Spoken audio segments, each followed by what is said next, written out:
Saludamos a toda esa gente que está en sintonía a través de nuestro portal rcr750.com, rcr750.com. Allí nos ves y nos escuchas en vivo y directo. Si nos quieres ver en diferido, también lo puedes hacer. De hecho, no solamente Y Así Nos Va, sino todos los espacios de la estación los puedes ver en RCR750 o Radio Caracas Radio, así nos puedes buscar en YouTube. Y bueno, allí tienes programas de Radio Caracas Radio. Bien, quiero continuar algo que estaba compartiendo con ustedes ayer, eran algunos criterios sobre todo este tema que ya, bueno, ha generado un cúmulo de reacciones en las redes sociales con respecto al nuevo nombramiento de rectores dentro del CNE. Y a mí me ha llamado la atención poderosamente, bueno, varias cosas, ¿no? Pero la primera de ellas tendría que decir que la que más me ha llamado la atención es la falta de memoria o la amnesia selectiva de mucha gente que opina a través de estas redes sociales, sobre todo de Twitter, y que bueno, que ayer noche incluso se han dado a la tarea de magnificar este acuerdo político, entre comillas, entre la oposición y el gobierno, que se han dado a la tarea de felicitar abiertamente incluso el primer paso en medio de una larga carrera que se puede emprender para mejorar las condiciones políticas de este país.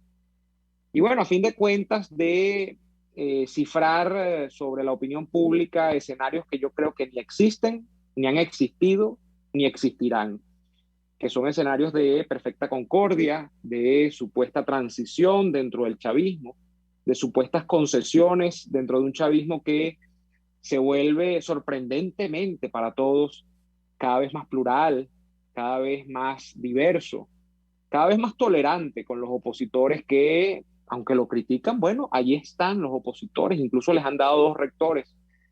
Y quisiera comenzar por ese tema de la asignación de cuotas de rectores dentro de lo que es la composición total del directorio del CNE, que en términos generales, cuando uno hace una mirada rasante sobre él, varios analistas van a decir, bueno, quedó 3-2, tres rectores para el chavismo, dos para personas que son adversas o opositoras al chavismo, que eso no es tan así. O sea, que más allá de los nombres, donde yo podría aquí entrar a calificar a esos dos rectores designados a título de ser representantes de la oposición dentro de ese reparto de cuotas, no es el caso. No es el caso aquí personalizar una crítica contra Enrique Márquez ni contra Roberto Picón, porque de verdad que no me interesa, sino que más bien me quedo es con la mirada general, y la mirada general es que allí no va a poder pasar nada sustancialmente distinto a lo que ya ha pasado, por lo menos en los últimos 17, 18 años dentro del CNE en este país. Y yo quisiera comenzar con dos aproximaciones, ¿no? Sobre por qué mi pesimismo. Y esas dos aproximaciones, la primera de ellas, por ejemplo, tiene que ver justamente con esa revisión histórica, o sea, una aproximación histórica al porqué de mi escepticismo. Y es que si nos vamos al año 2003, lo que pasa es que aquí la gente se le olvidan las cosas. Y ojo, a mí no es que se me olvidaron, yo las recuerdo, o mejor dicho, yo no es que las tenía presente a cada rato, porque yo en aquella época era casi que un niño, ¿no? Era un adolescente, en bachillerato, no estaba pendiente tanto de la política, sino tangencialmente porque, bueno, ya Chávez comenzaba a desgraciar este país que alguna vez se llamó Venezuela. Pero en el año 2003, que yo debía estar, no sé, en tercer o cuarto año de bachillerato, vivíamos el coletazo de aquellas protestas de 2002, el paro petrolero, el 11 de abril, por supuesto, y estamos hablando de unos coletazos que habían derivado en torno a una estrategia de una oposición agrupada en la entonces llamada Coordinadora Democrática, que hablaba de que había que montarse en el tren de la convocatoria de un referendo revocatorio a Chávez, porque así Chávez iba a salir del poder. Se asumía esto porque la oposición, al menos en lo que era el espíritu que uno sentía en las calles, era mayoría. O sea, la gente que adversaba a Chávez realmente era mayoría a la gente que lo respaldaba. De hecho, creo que si ustedes buscan encuestas del año 2003, no tengo ninguna mano, pero he leído sobre esto más o menos lo suficiente. Chávez en el 2003 era un Chávez golpeado en la opinión pública. Chávez no estaba tan bien parado en la opinión pública como lo estuvo luego, año 2006, 2007, donde, bueno, una cantidad de programas que básicamente buscaban endulzar a la clase media y a los sectores populares venezolanos, le dieron algún grado de popularidad en las encuestas a Chávez, al punto de que, bueno, ganaba cualquier elección que se convocaba. Más allá de que esas elecciones siempre han estado en paréntesis, ¿no? Y no sabemos si realmente las ganó en buena lid, yo creo que no. Pero el caso es que Chávez era popular en algún momento. En 2003 no lo era y la sociedad venezolana fue, sobre todo la opositora, fue montada en el barco del referendo revocatorio. Y para montarse en ese barco del referendo revocatorio, se dijo que había que renovar el CNE en aquel momento y que la fórmula a renovar ese CNE debería ser una fórmula equilibrada. Yo recuerdo que en ese momento, y estaba revisando algunos datos para compartirlos con ustedes, se manejaba el famoso esquema de la imparcialidad, o sea, donde habían, si eran 5 rectores, 2 debían ser chavistas, 2 debían ser opositores, y el quinto rector debería ser el famoso rector independiente, el que no tenía adscripción política, el que era un tipo más o menos potable para la oposición y para el gobierno, etcétera, etcétera, etcétera. ¿Qué pasó? Terminando el año 2003, se nombró un CNE, no a través de la Asamblea Nacional, porque ya empezaba el problema de que la oposición y el régimen no podían ponerse de acuerdo, no llegaban a un acuerdo sobre los nombres, y eso caía en el TSJ. El TSJ designó para finales de 2003 un CNE donde estaba Oscar Battaglini, que era el primer rector chavista. Aparecía un perfecto desconocido para aquella época, al menos para el gran público, que era Jorge Rodríguez, como un segundo rector promovido por sectores del chavismo. Aparecía un rector o una rectora, mejor dicho, promovida por los partidos de oposición, fundamentalmente por Acción Democrática, que era Sobella Mejías. Aparecía otro hombre que había tenido una carrera dentro del máximo organismo electoral de este país, incluso desde la época que era Consejo Supremo Electoral, que era Ezequiel Zamora, y fue designado también en esas planchas por la oposición, o fue la cuota que se le dio a la oposición, mejor dicho. Y el quinto rector recayó en un perfecto desconocido también para aquel entonces, que entró como independiente, que se llamaba Francisco Carrasquero. Francisco Carrasquero fue el que luego fue conocido como el rector Transparencia, aquel que en vez de decir transparencia, decía transparencia cuando hacía las ruedas de prensa, y que se convirtió luego de que se le fue designado como incluso presidente de ese CNE en un tipo absolutamente chavista, como fue siempre. Lo que pasa es que él engañó a buena parte de la población cuando lo designaron. ¿Qué terminó pasando allí? Bueno, que se terminó imponiendo una fórmula de 3-2. Eran 3 chavistas realmente, incluyendo a Carrasquero y a los 2 primeros que le nombré, a Battaglini y a el señor Jorge Rodríguez, y Ezequiel Zamora y Sobella Mejía, a efectos de defender las posturas de la oposición dentro del CNE. Bueno, a Ezequiel Zamora la paciencia le dio muy poco. Ezequiel Zamora, por cierto, es amigo de esta casa, tenemos tiempo que no hablamos con él, pero viendo lo que era el CNE por dentro, o lo que se quería hacer, convocando con las condiciones que se convocó luego el referendo revocatorio en 2004, en el que arrasó Chávez, pero de cabo a rabo, para empezar, porque el sistema electoral comenzó a ser un sistema electoral dudoso, de cabo a rabo.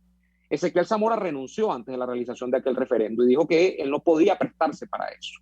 Fue criticado, otros lo aplaudieron. Yo creo que el tiempo le dio la razón de no prestarse para estar en un sitio haciendo la figura de mampara, que es lo que básicamente han hecho los rectores de la oposición desde aquel entonces, hace 17, 18 años, hasta ahorita. Entonces, ¿qué quería decirles yo con este argumento histórico? Después de aquello, bueno, han venido momentos políticos en los que la oposición acoge la estrategia de la abstención. Generalmente después de eso ocurrió un momento muy grande de abstención, después ha vuelto a participar con candidatos, le ha ido mal cuando participa con candidatos porque, por ejemplo, el mejor momento electoral de la oposición fue en 2015 con la Asamblea Nacional, que por cierto preside Guaidó, y que fue desconocida, incluso siendo reconocida como la triunfadora en el propio 2015 por el chavismo, pero luego en los hechos desconocida por el TSJ. O sea, a la oposición no le ha ido bien electoralmente ni cuando gana, ni cuando el chavismo reconoce que gana. ¿Qué quería decir con todo esto? Ya la fórmula del famoso 3-2, donde hay la mejor representación posible que ha obtenido la oposición en términos de rectores, ya se ha dado, se dio hace 17 años. Es mentira lo que he leído en portales, en editores de medios, en analistas políticos, en eruditos de la materia electoral, diciendo que la oposición acaba de dar un gran paso, porque acaba de obtener el mayor o el mejor acuerdo en términos de lo que le permite el chavismo en representación de rectores en el CNE en los últimos 20 años. Es mentira, ya esto ha pasado. Y ya esto ha pasado y ha traído consecuencias negativas, además. Ese es el argumento histórico, ¿no? Para tener aprensiones con esto que ha ocurrido el día de ayer. Y el segundo argumento es un argumento que yo llamaría de la realidad del poder, más actual, más vigente. ¿Qué se ha dicho que van a hacer estos rectores? ¿Cuál es la primera tarea ahorita, ocupando la oficina de Picón, de Calzadilla, de Tania D'Amelio, que no va a entrar como nueva, porque Tania D'Amelio tiene en el CNE desde el 2010, ya tiene 11 años ahí enquistada? Y bueno, y los otros que han nombrado como rectores en Enrique Márquez, en esta situación, Corredor, creo que es el otro rector chavista. ¿Qué es lo primero que van a hacer? Bueno, ya lo dijeron. Ellos lo que van es a convocar un proceso que han llamado algunos rimbombantemente como aquellas que se hicieron en el 2000, mega elección. Es una mega elección donde se van a escoger gobernadores y alcaldes, es decir, poder regional y poder local o municipal. Yo les pregunto a ustedes, hablando de un país que es el que existe y no el que proyecta esta gente en su cabeza o en el que está, no sé, sí, en unas imaginaciones que yo no sé qué calibre alcanzan, ¿no? ¿Qué poder regional y municipal se puede ejercer en un Apure que cada vez menos está gobernado por el gobernador, valga la redundancia, y cada vez más lo está por la guerrilla? ¿Qué poder real puede ejercer el gobernador del estado Bolívar en una situación en la que el arco minero se ha convertido en un epicentro de confrontación a plomo armado abierto entre grupos que se disputan enormes proventos económicos de esa zona del sur del país?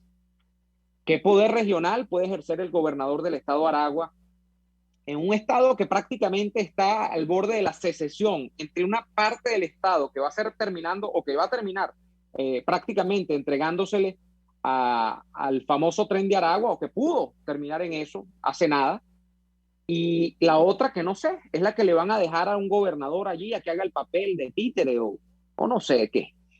¿Qué poder real puede ejercer el alcalde del municipio Libertador, aún siendo opositor y teniendo las mejores intenciones, con un corredor que ocupa prácticamente todo el oeste caraqueño, como es la Cota 905, que va desde Coche hasta La Vega, muy cerca de esta emisora, por cierto, en medio del dominio de un delincuente como el Coqui, que no se atiene a los preceptos naturales de la autoridad del Estado, como son el imperio de la ley, el legítimo monopolio de la violencia por los cuerpos de seguridad del Estado, etcétera? O sea, ¿de qué país estamos hablando para ocupar plazas como gobernaciones y alcaldías, cuando las gobernaciones y alcaldías han sido vaciadas de toda capacidad efectiva de poder? Entonces, aquí estamos frente a un país real, frente a un país que incluso tiene antecedentes en esta materia, y el país que hay gente que proyecta, pues, en su imaginario, el país que tiene que ver con, bueno, ¿es mejor hacer esto que? ¿Es mejor dar la batalla que? ¿Es mejor hacer el intento que? Es un primer gran paso, no podemos desconocer que el chavismo ha permitido este gran paso. Ayer leía, por cierto, a alguien en Twitter que incluso decía que había que agradecerle a Jorge Rodríguez por permitir la apertura. Imagínense ustedes, si esa es la apertura, yo no quiero saber cuál sería la cerrazón, ¿no? En este caso. Pero, en efecto, yo creo que hay argumentos suficientemente sólidos desde el punto de vista histórico y argumentos suficientemente sólidos, ya no desde el punto de vista histórico, sino de lo que ocurre ahorita, de la realidad pragmática de este momento, con efecto o con referencia a quién ejerce el poder realmente dentro de distintas localidades del país, para estar uno cayéndose a cuentos con estas cosas. Yo creo que es demasiado que nos vean la cara de estúpidos. Sí, por supuesto que la historia no es un continuum en el que todo se mantiene de alguna manera invariable en el tiempo, o sea, de que no hay posibilidad de cambio en el tiempo.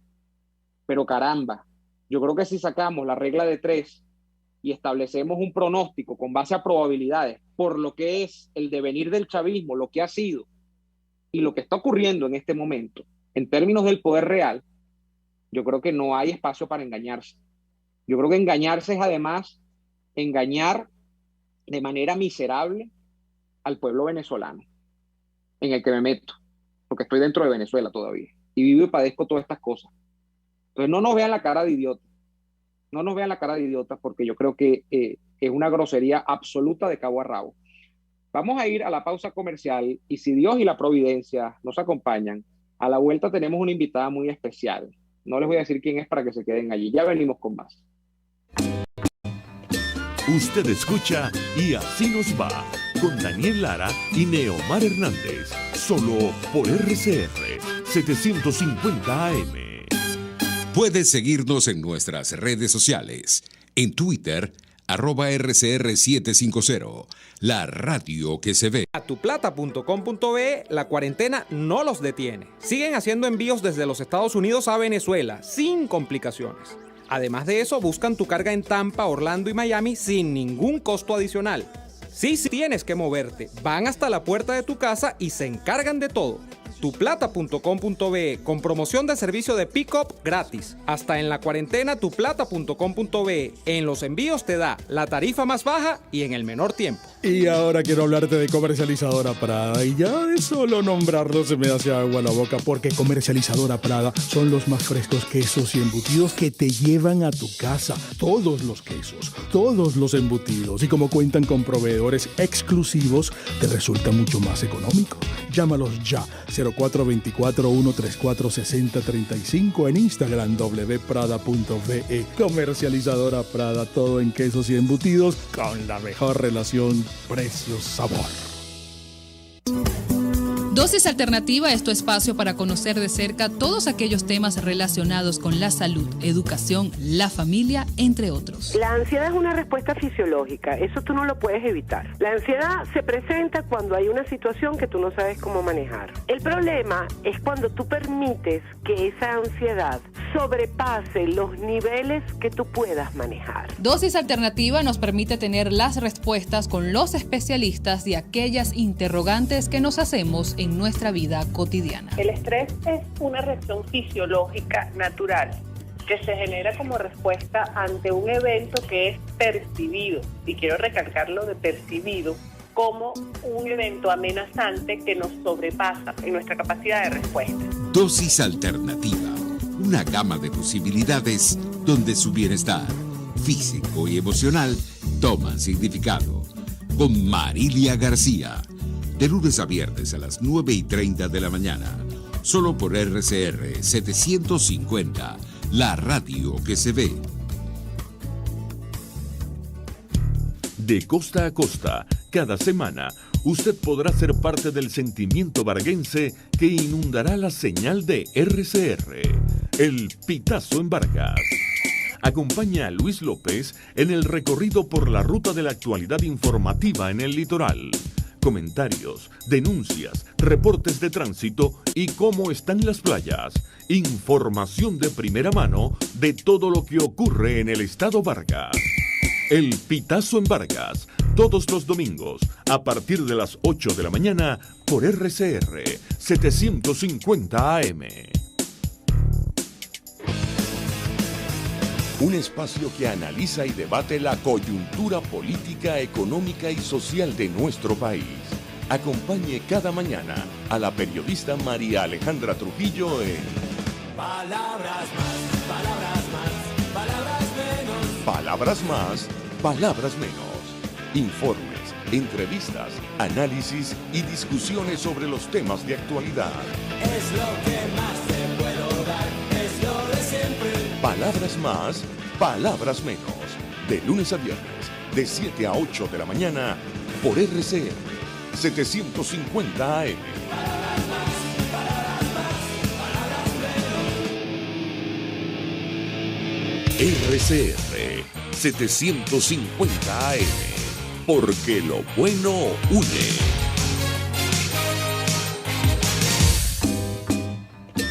Les estamos presentando Y así nos va, cuando se tiene algo que contar, con Lara y Hernández, solo por RCR 750 AM.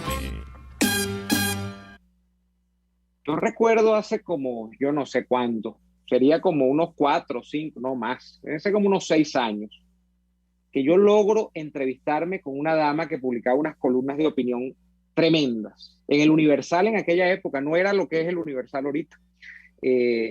Y esa dama me cita en Las Mercedes, recuerdo, y me entrega su primer libro, autografiado. Y yo digo, caramba, ¿qué haré hecho yo para merecer tal honor?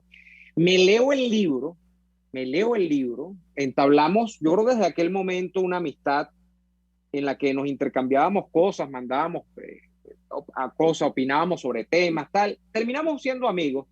Y la vida es la vida a veces es tan bonita que nos pone en la posibilidad de que esa dama termine teniendo un programa en Radio Caracas Radio y de que más adelante, andando en la película, ella me considere para compartir con ella los viernes, que es así como el día espectacular de la semana, porque ya los viernes ha pasado todo lo que va a pasar generalmente. Entonces, en términos políticos, uno los viernes ya puede sacar la cuenta de por dónde va la película, de qué podemos concluir sobre lo que ha pasado en la semana. Y así la señora Thaís Peñalver se termina convirtiendo, y su programa se termina convirtiendo en un espacio que yo siempre agradeceré, porque a la par de ahí Así Nos Va, me servían esos viernes para tener unas conversaciones que, por cierto, a la gente le gustaba muchísimo.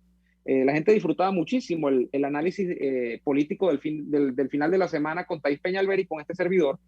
Y bueno, hasta el día de hoy seguimos siendo grandes amigos. Thaís Peñalver, que hizo ese libro extraordinario sobre que le tumbó la máscara a Chávez y al chavismo, sobre toda esa épica que se montó, que fue la conspiración de los 12 golpes, ahora está promocionando su segundo libro, que es un libro que tiene un título que yo francamente no comprendo, porque el libro se llama Los diálogos impertinentes.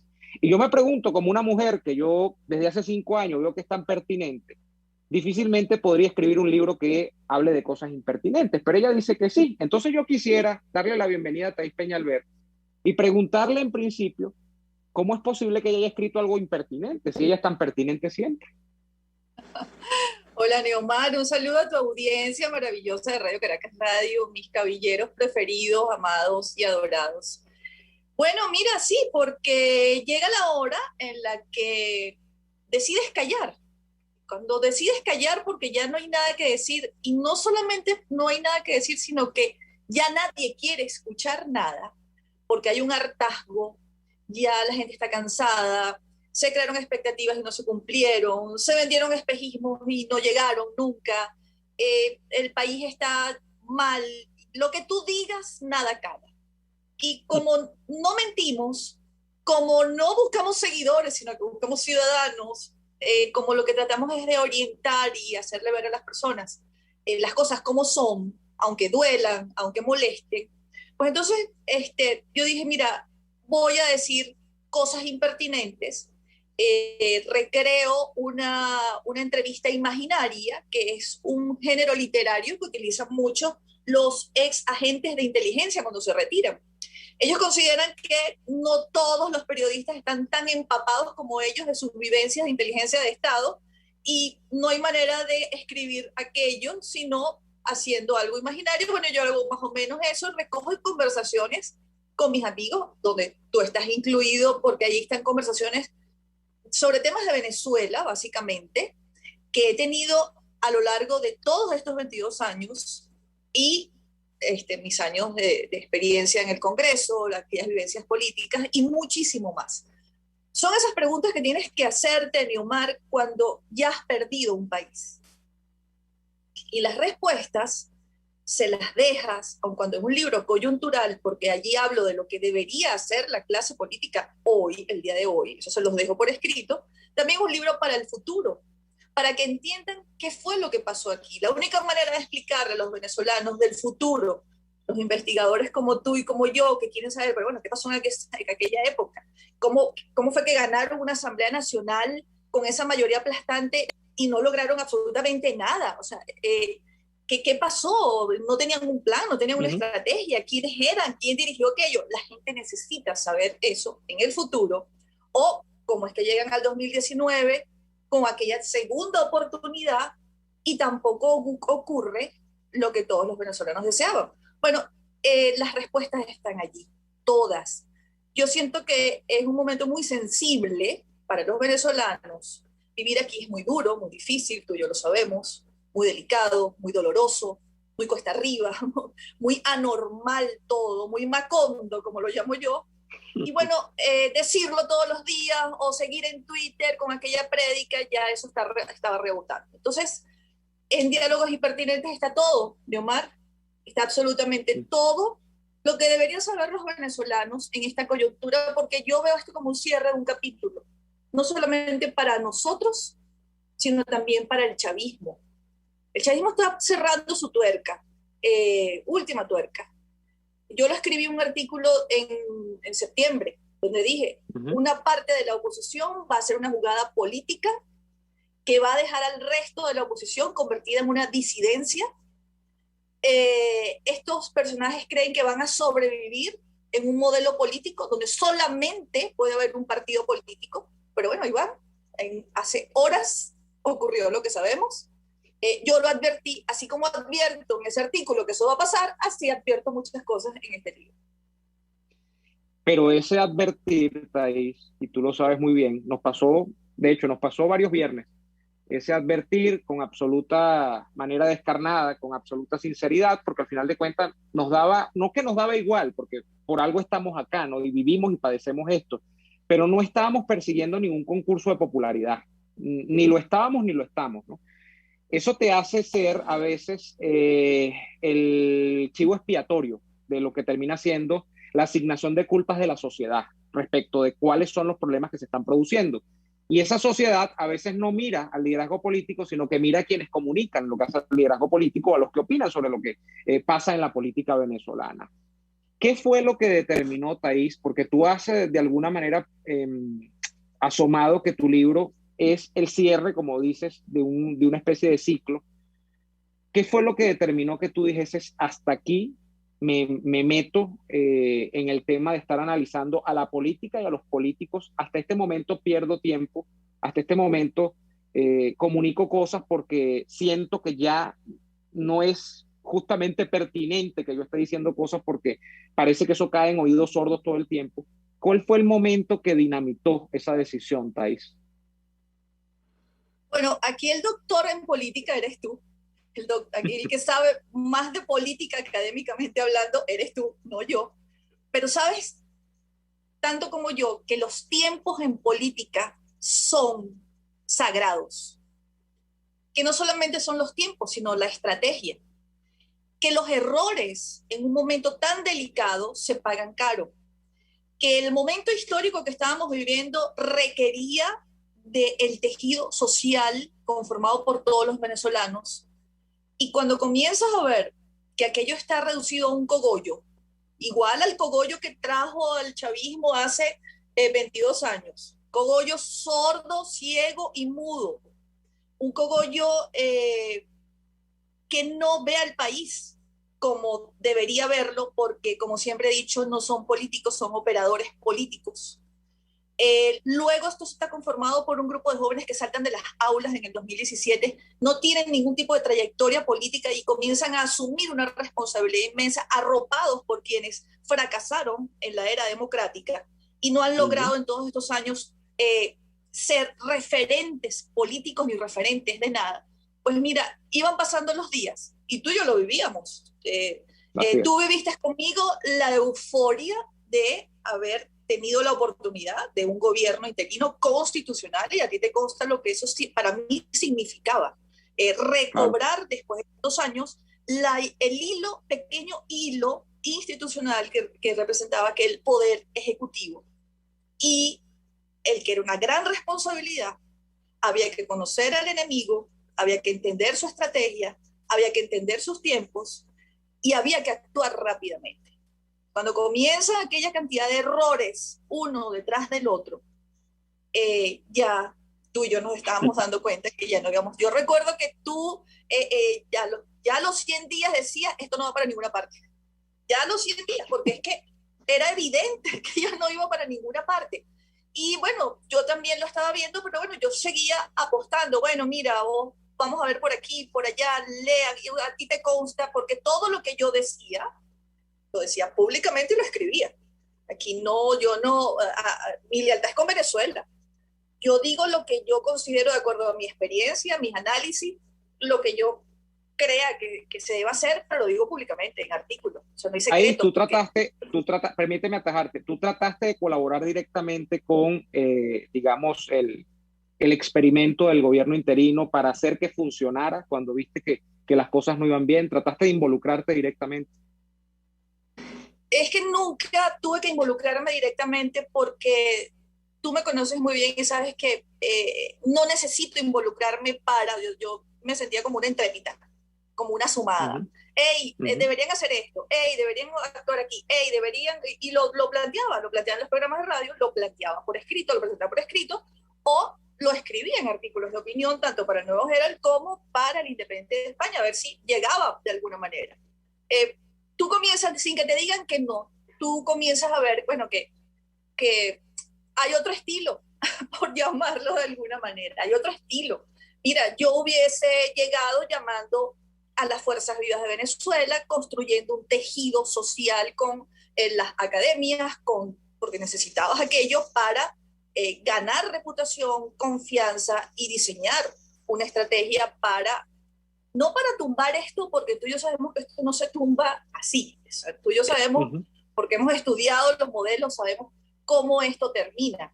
Y el esfuerzo intelectual, político, que hay que hacer con el mundo, el mensaje, la narrativa, todo eso que no existía, tú y yo sabemos que al no tenerlo, pues eso se iba a ir por otro lado. Yo no digo que yo tuviese la razón, yo solamente pedía, Leomar, o aspiraba o esperaba que la oposición venezolana hubiese salido reforzada ante el mundo.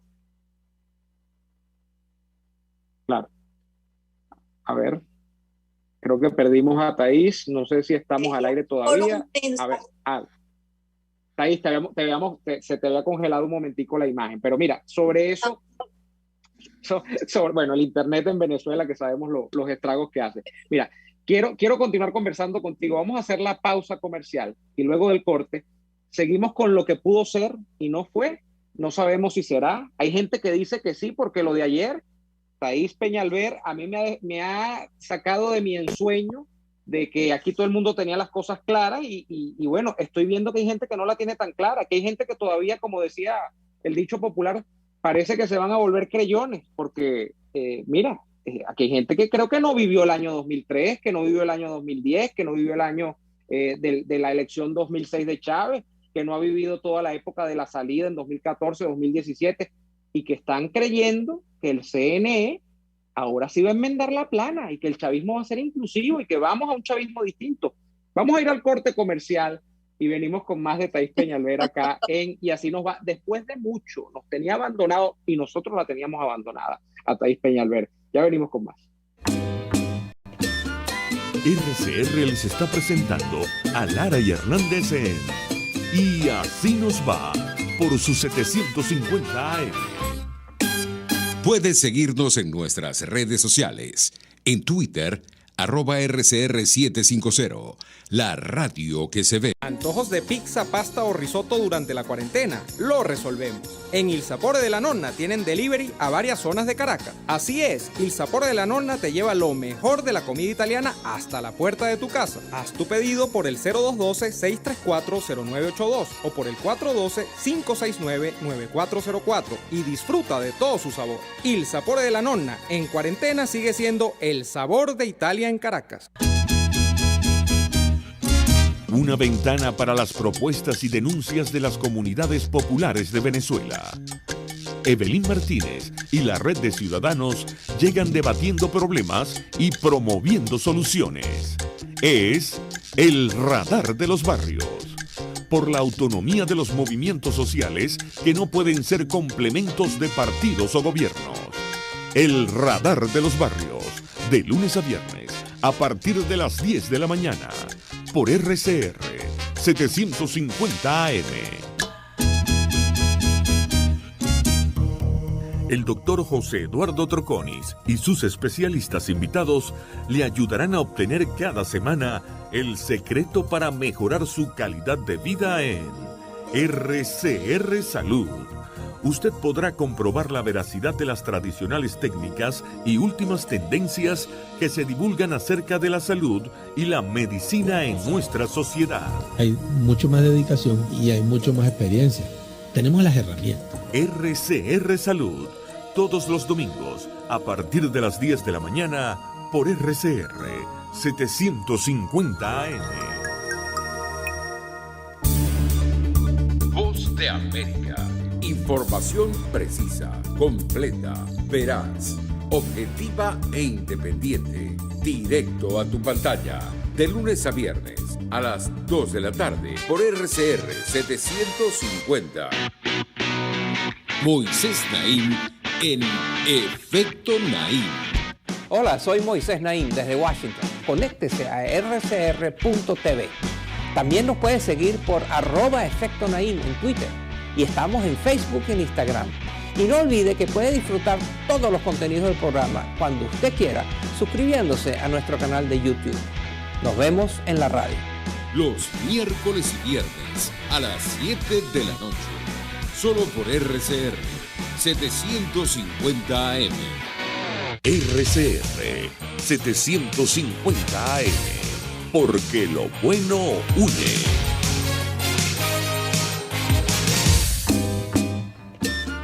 Estamos escuchando Y Así Nos Va con Nara y Hernández por RCR 750 AM. De vuelta en Y Así Nos Va. Hoy estamos de lujo acá porque nos acompaña Thaís Peñalver. Y antes de ir al corte comercial, yo le decía a mi amiga Thaís que, bueno, no sé si es que somos extraños, no sé si es que somos de una especie en extinción en Venezuela. Yo no creo que sea así. Yo creo que la mayoría de la gente en Venezuela debería tener sentido común o debe tener sentido común. Pero cuando ocurren cosas como las que hemos visto en las últimas 24 horas con la fulana renovación del CNE y todos los chorros de tinta, como decían antes, que han corrido para de alguna manera edulcorar la píldora sobre este particular y sobre las esperanzas que se proyectan a futuro, Thaís, yo no sé si es que tenemos mala memoria. No sé si es que hay complicidades. Aquí viene otra vez el eterno debate sobre si es que la gente que está en este campo, digamos, asesorando a la oposición, a esta oposición, es naif o es que realmente se beneficia de este tipo de situaciones desde el punto de vista de poder, economía, no sé.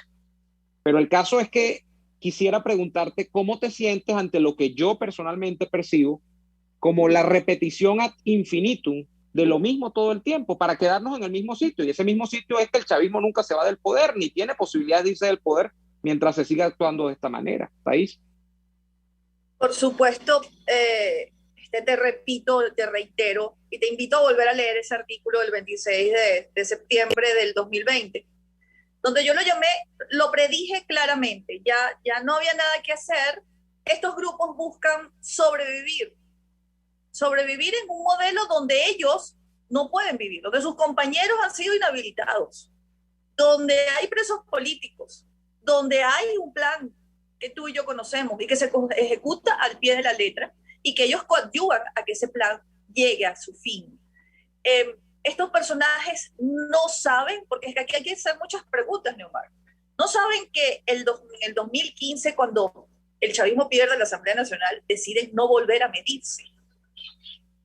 Desconocen la Asamblea Nacional, persiguen diputados, inventan un desacato que legalmente no existe. El desacato es para personas naturales, no para personas jurídicas. O sea, tú no puedes aplicarle un desacato al poder legislativo. Es el poder legislativo el que aplica el desacato.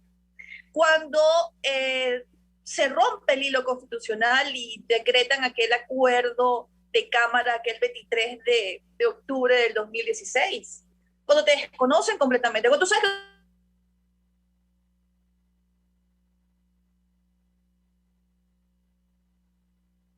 por decirlo de alguna manera, completamente desmantelado, y ellos te dicen, nosotros no nos medimos más con ustedes porque no estamos dispuestos a volver a perder.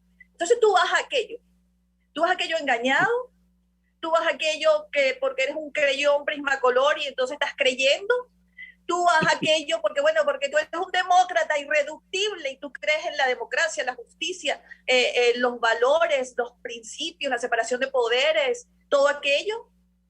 Tú vas allí porque tú eres un político de primer nivel, tú eres un político que se ha arriesgado y te han perseguido y te han sacado de la familia o has estado preso. En serio. Ustedes están haciendo un cálculo político y les molestó que se los dijera en ese artículo.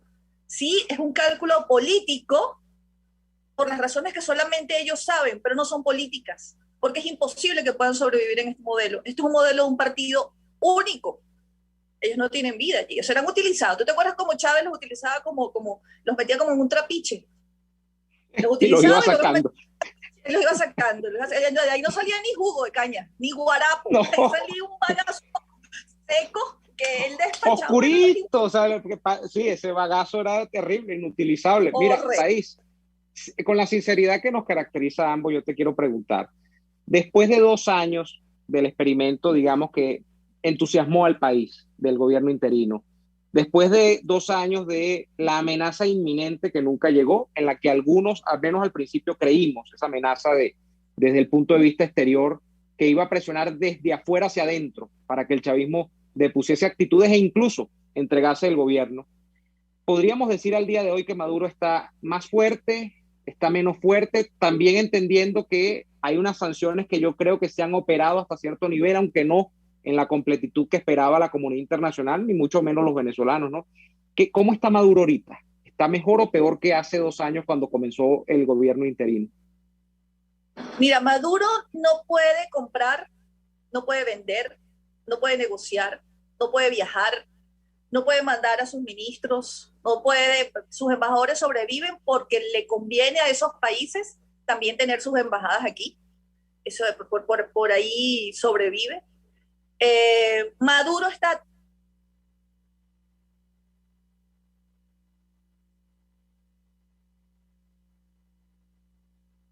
Perdió la... Sí, estamos perdiendo la... por favor, repítete ahí, es que perdemos la conexión momentáneamente por el tema. ¿Maduro está, decías? Decía que Maduro está...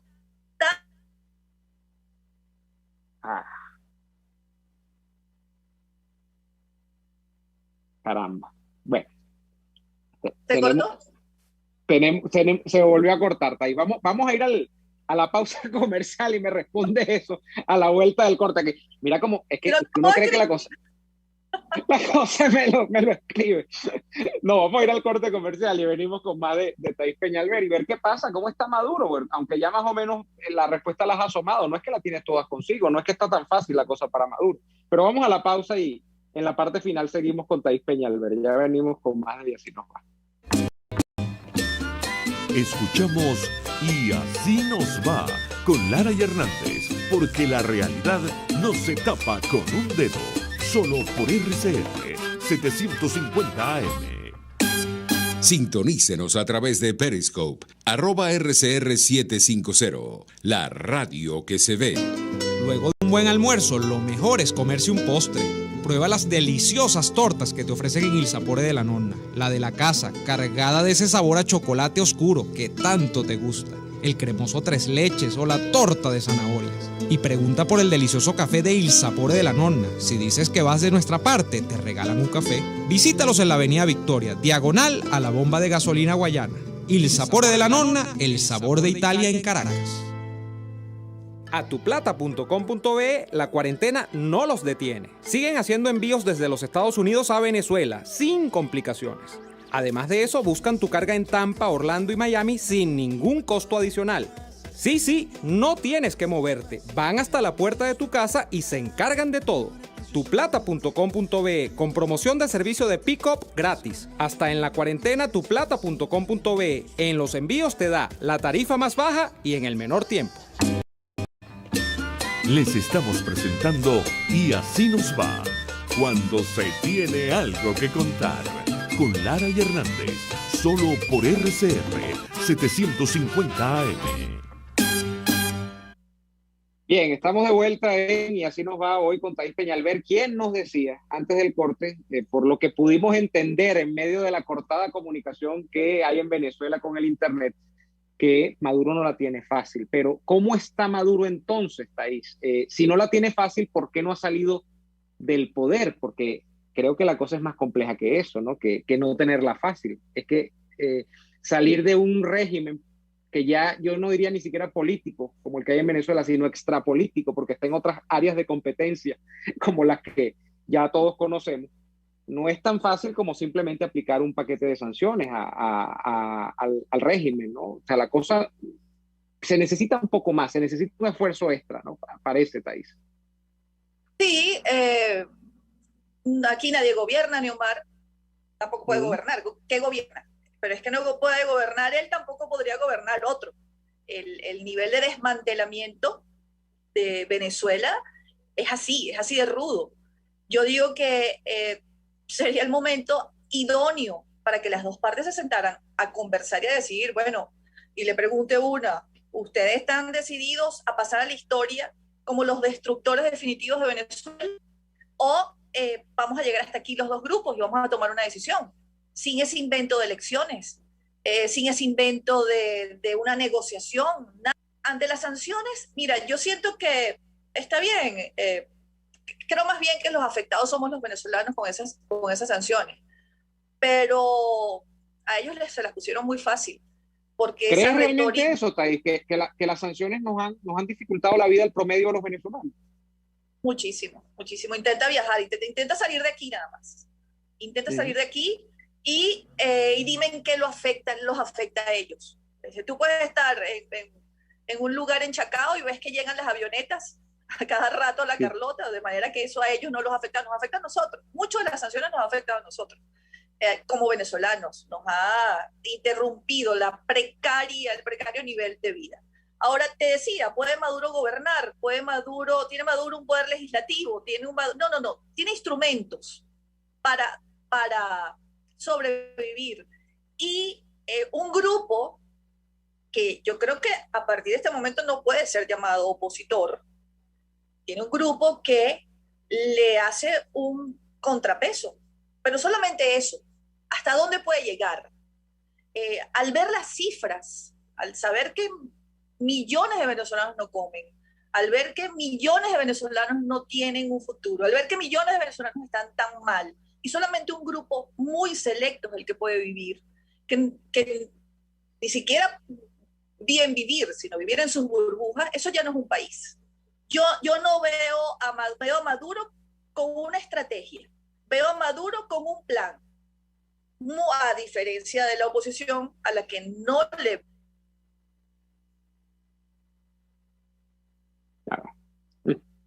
Bueno.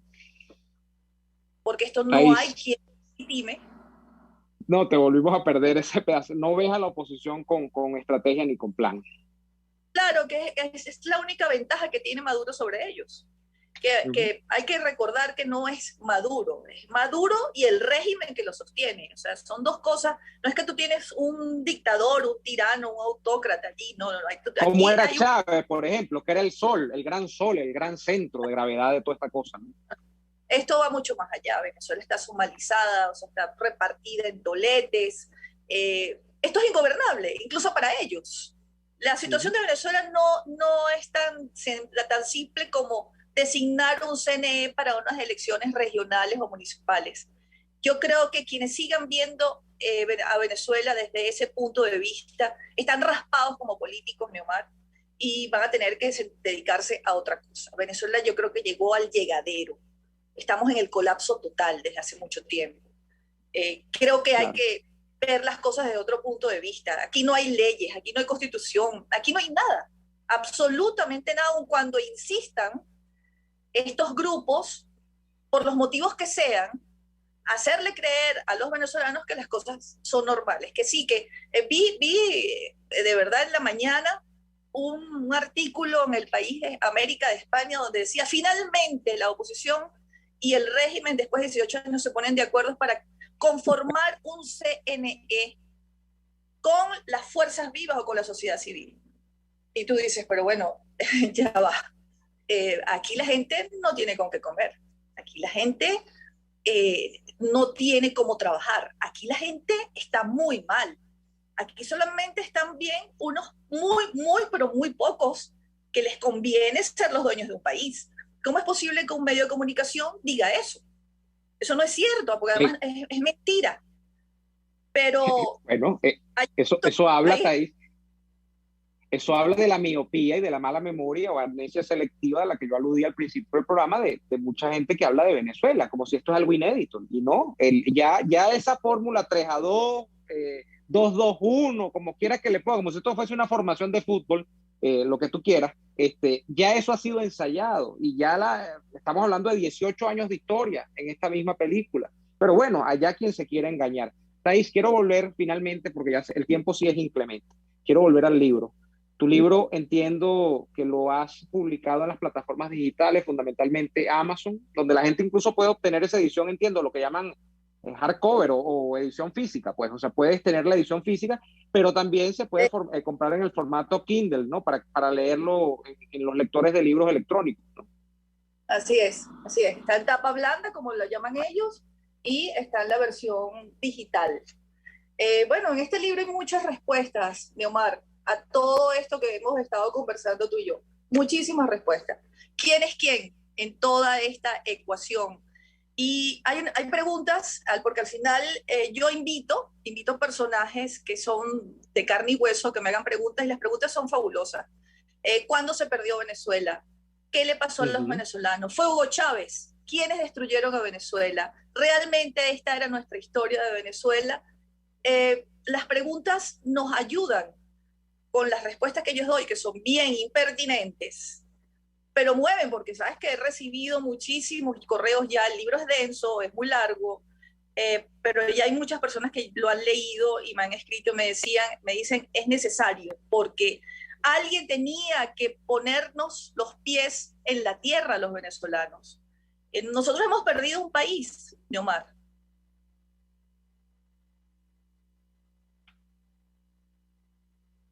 Bueno, ahí estamos, estáis terminando otra vez con una interrupción en la conexión, pero quería agradecerte. Además, tú dices que el libro es largo y es extenso, pero yo recuerdo clarito La conspiración de los 12 golpes, que era un libro que tenía 400 páginas, y es un libro que, en el caso personal mío, era un libro tan agradable, tan bien estructurado, con una pluma tan fina, que yo leí en 3 o 4 días, lo recuerdo, y no porque sea un gran lector, sino que es de esos libros que por la manera como están escritos te van llevando ellos solos y te van interesando página a página, y cuando tú vienes a ver te has devorado 3/4 o el libro completo en una sentada, como decimos nosotros en criollo. Yo sé que no creo que en el caso de tu segundo libro publicado, porque sé que hay más en el horno, vaya a ser distinto. Entonces, yo invito a todo el mundo a que busque los diálogos impertinentes de Thais Peñalver, porque seguro que van a conseguir una fuente de información y de análisis, sobre todo sobre la coyuntura política venezolana contemporánea y no tan contemporánea, absolutamente fundamental para comprender lo que ocurre. Thais, te voy a despedir hoy diciéndote que te agradezco la amistad, te agradezco la oportunidad de haberme permitido compartir contigo en tantos espacios. También hay tantos espacios que creo que están en proyectos futuros en los que tú y yo tenemos que coincidir algún día, y así será, porque así lo digo. Y bueno, nada, te mando un abrazo y un beso y todo mi cariño, como siempre, Thais Peñalver. Te quiero mucho. Yo también te quiero mucho y te agradezco muchísimo este espacio y este compartir, como dicen ahora. Yo solamente quisiera dejarle a tu audiencia una reflexión, y es que perdimos un país, que el día que lo entendamos, Neomar, vamos a comenzar a transitar el camino hacia la libertad. No conformarnos, no acostumbrarnos. Mira, yo salí hoy y salgo poco, tú lo sabes, y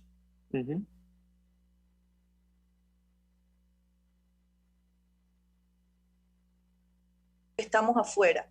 Cuando un pueblo pierde a su país, a su nación, es porque ha fracasado. Ha fracasado como ciudadano, ha fracasado como nacional de ese país, y tenemos que reflexionar al respecto. No nos acostumbremos, es mi mensaje final para tu audiencia. Gracias, Thais, gracias amigos por estar allí. Nos vemos mañana en otra jornada de lucha por la opinión libre y la información transparente. Hasta entonces, hasta mañana. Por hoy termina Y Así Nos Va. Síganos en Twitter en @YASÍNOSVA, @DeLaraF y @NeoAdolfo.